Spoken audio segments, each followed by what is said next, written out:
ಇದು ಜೈ ಕರ್ನಾಟಕ ಆಟೋ ಚಾಲಕರ ಮತ್ತು ಮಾಲೀಕರ ಸಂಘ BH ಕೈಮರ ಇವರ ಆಶ್ರಯದಲ್ಲಿ 8ನೇ ವರ್ಷದ ಕನ್ನಡ ರಾಜ್ಯೋತ್ಸವವನ್ನು ಇದೇ ನವೆಂಬರ್ 29ನೇ ತಾರೀಕು ಶುಕ್ರವಾರದಂದು BH ಕೈಮರದ ಆಟೋ ನಿಲ್ದಾಣದ ಸರ್ಕಲ್ನಲ್ಲಿ ನಂತರ ರಾತ್ರಿ 8 ಗಂಟೆಗೆ ಸರಿಯಾಗಿ ಸುಪ್ರಸಿದ್ಧ ಹೆಸರಾಂತ ಯುವ ಪ್ರಶಸ್ತಿ ಪುರಸ್ಕೃತ ಖ್ಯಾತ ನಿರೂಪಕರು ಹಾಗೂ ಗಾಯಕರೂ ಆದ ಸುದಿ ನರಸಿಂಹರಾಜಪುರ ಬಳಗದವರಿಂದ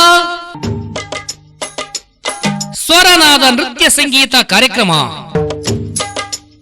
ಈ ಕಾರ್ಯಕ್ರಮದಲ್ಲಿ ಚಲನಚಿತ್ರ ಖ್ಯಾತ ಹಿನ್ನೆಲೆ ಗಾಯಕಿ ವಿದ್ಯಾಶ್ರೀ ಕಲ್ಲಡ್ ಸೇರಿದಂತೆ ರಾಜ್ಯದ ಖ್ಯಾತ ಗಾಯಕರುಗಳೊಂದಿಗೆ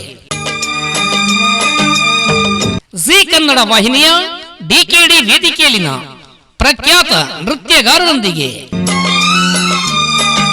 ರಾಜ್ಯ ಮಟ್ಟದ ಹೆಸರಾಂತ ನೃತ್ಯಗಾರರೊಂದಿಗೆ ಅದ್ಧೂರಿಯ ವೈಭವದ ಕಾರ್ಯಕ್ರಮವೇ ಸ್ವರನಾದ ನೃತ್ಯ ಸಂಗೀತ ವೈಭವ ಕಾರ್ಯಕ್ರಮ.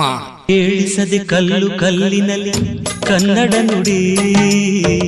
ಇದೇ ನವೆಂಬರ್ 29 ಶುಕ್ರವಾರ ಸಂಜೆ 8 ಗಂಟೆಗೆ BH ಕೈಮರದ ಆಟೋ ನಿಲ್ದಾಣದ ಸರ್ಕಲ್ನಲ್ಲಿ ತಾವುಗಳೆಲ್ಲರೂ ಅತಿ ಹೆಚ್ಚಿನ ಸಂಖ್ಯೆಯಲ್ಲಿ ಪಾಲ್ಗೊಂಡು 8ನೇ ವರ್ಷದ ಕನ್ನಡ ರಾಜ್ಯೋತ್ಸವವನ್ನು ಯಶಸ್ವಿಗೊಳಿಸಿಕೊಡಬೇಕಾಗಿ ತಮ್ಮಲ್ಲಿ ಈ ಮೂಲಕ ಸವಿನಯ ಪ್ರಾರ್ಥನೆ.